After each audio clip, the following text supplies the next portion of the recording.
بسم اللہ الرحمن الرحیم۔ وضو کے متعلق ایک اہم مسئلہ بتایا تھا کہ اگر رکعت چھوٹنے کا یا جماعت چھوٹنے کا اگر خوف ہے تو بھی وضو کے اندر سنتوں کو نہیں چھوڑا جائے، بلکہ اطمینان سے وضو کر کے پھر چھٹی ہوئی رکعت یا اپنی نماز کو ادا کرے۔ تو سوال یہ ہوتا ہے کہ وضو کے فرائض کیا ہیں، اور ان میں سب سے بنیادی پہلا جو فرض ہے وہ ہے کہ اپنے چہرے کو دھونا، لیکن یہ فرض جس کا مرتبہ سنت سے بھی بڑا ہوا اس کو ہم بعد میں ادا کرتے ہیں، اس سے پہلے 3 سنتیں ادا کرتے ہیں کہ پہلے دونوں ہاتھ گھٹوں تک دھوتے ہیں، پھر اس کے بعد 3 مرتبہ کلی کرتے ہیں اور 3 مرتبہ ناک میں پانی ڈالتے ہیں، پھر اس کے بعد وضو کا جو پہلا فرض یعنی چہرہ دھونا اس کو ادا کرتے ہیں۔ تو پہلے فرض ہونا چاہیے، پھر اس کے بعد سنتیں ہونی چاہیے۔ ایک نوجوان ساتھی نے یہ سوال کیا، اس کا جواب یہ ہے کہ دیکھیے وضو کرنے کے لیے ضروری ہے کہ جس پانی سے ہم وضو کر رہے ہیں وہ پانی پاک ہو۔ اگر پانی ناپاک ہو گیا ہے تو وضو درست ہے، وضو صحیح نہیں تو نماز درست ہے۔ اب وہ پانی پاک ہے یا ناپاک ہے اس کا اندازہ کیسے لگائیں؟ تو 3 چیزوں میں سے ایک چیز اگر پانی کے اندر پائی جاتی ہے تو انسان اس سے اندازہ لگا دیتا ہے کہ یہ پانی ناپاک ہے۔ کبھی کبھی پانی جب ناپاک ہو جاتا ہے تو اس کا رنگ بدلتا ہے۔ جب انسان پہلی مرتبہ پانی ہاتھ میں لے گا تو اس کو پتا چل جائے گا کہ یہ پانی کا رنگ بدلا ہے یا نہیں۔ کبھی کبھی پانی ناپاک ہوتا ہے مگر اس کا رنگ بدلتا نہیں ہے، لیکن اس کا مزہ بدل جاتا ہے، اس کا ٹیسٹ بدل جاتا۔ کوئی ایسی چیز پانی میں گر گئی کہ جس کی وجہ سے پانی کا رنگ نہیں بدلا مگر ٹیسٹ بدل گیا، تو انسان جب کلی کرے گا تو اس کا بھی پتا چل جائے گا تو اس کا ٹیسٹ بدلا ہے گا۔ کبھی کبھی رنگ بھی بدلتا نہیں اور ٹیسٹ بھی بدلتا نہیں، لیکن پانی بدبودار ہو جاتا۔ اب جب وہ پانی ناک میں ڈالے گا اور تیسری سنت ادا کرے گا تو اس کو پتا چل جائے گا کہ پانی پاک نہیں ہے۔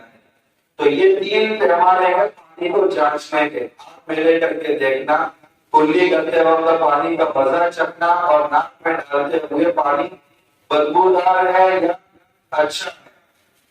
یہ 3 سنتیں پہلے اس لیے رکھی گئی ہے تاکہ پتا چل جائے کہ اب یہ پانی فرض ادا کرنے کے قابل ہے، لہذا اب وضو کا پہلا فرض ادا کرو۔ یہ حکمت ہے اس میں، اس لیے 3 سنتوں کو فرض مقدم کیا گیا۔ دوسرا مسئلہ، ایسا ہوتا ہے وضو شخص کی آنکھ سے پانی نکلتا ہے، آنسو کی طرح قطرہ ٹپکتے رہتے ہیں، یہ پانی نکلنے سے انسان کے وضو پر اثر پڑے گا یا نہیں؟ اس کا جواب ہے کہ اس سے وضو ٹوٹتا نہیں، لیکن اگر کرسی ہوئی ہے اور وہاں سے پیپ یا خون تھوڑا سا نکل کر باہر تو اس سے وضو ٹوٹ جائے گا، یہ پانی نہیں ہے یہ پیپ ہے۔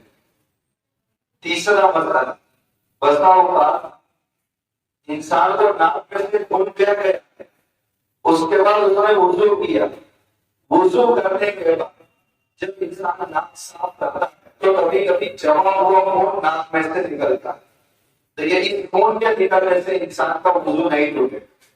اگر البتہ بہتا ہوا خون نکل رہا ہے، نفسی ٹوٹی ہے، تو پھر اس حالت میں اس کا وضو ٹوٹ جائے گا۔ تو جمع ہوا خون نکل رہا ہے تو اس سے وضو نہیں ٹوٹے۔ چوتھا مسئلہ، ایک شخص نے وضو کیا، نماز پڑھی، اب دوسری نماز کو اس کو انتظار ہے لیکن وہ بیمار ہو گئے اور ڈاکٹر کے پاس دوائی لینے گئے، ڈاکٹر نے کہا تم کو انجیکشن لگانے کی ضرورت ہے، اور وضو کی حالت میں وہ انجیکشن لگا رہا ہے، پھر ڈائریکٹ فار ایگزامپل اثر کے بعد سیدھا مغرب کی نماز کو انجیکشن لگا رہا ہے، تو انجیکشن لگانے کی وجہ سے اس کا وضو ٹوٹے گا یا نہیں؟ اس کا جواب یہ ہے کہ وہ انجیکشن اگر گوشت میں یا کھان کے اندر دے رہے ہیں تو اس کی وجہ سے اس کا وضو نہیں ٹوٹے، لیکن اگر نس کے اندر رگ کے اندر دے رہے ہیں تو جیسے ہی سوئی چبوئی جاتی ہے ان کے 1-2 قطرہ اوپر آ ہی جاتے ہیں۔ اب ظاہر سی بات ہے وضو کو توڑنے والی چیزوں میں سے ایک چیز یہ بھی تھی کہ بدن کے کسی حصے سے ناپاک چیز نکلی اور بیٹھنے لگی تو اس سے وضو ٹوٹ جائے۔ اب یہاں رگ کے اندر انجیکشن کی سوئی لگائیں گے تو ایک قطرہ یا 1.5 قطرہ تو نکل ہی جاتا ہے، تو اس سے وضو ٹوٹ جائے گا۔ تو انجیکشن اگر رکھ میں لیا تو اس سے وضو ٹوٹ جائے گا۔ اس سے یہ مسئلہ بھی حل ہو گیا۔ جیسے لائن لگا دے، اس میں بھی جب سوئی لگائی جا رہی ہے تو خون کے قطرات اس کے اوپر آ جاتے ہیں، جب آ جاتے ہیں تو یہ ناپاک چیز بدن سے نکلتی ہے اور اس سے وضو متاثر ہوگا، وضو ٹوٹ جائے گا۔ اس کو 2 بار وضو کرنا ضروری ہوگا۔ اللہ تعالیٰ ان مسائل کو اچھی طرح سمجھ کر عمل کی توفیق عطا فرمائے۔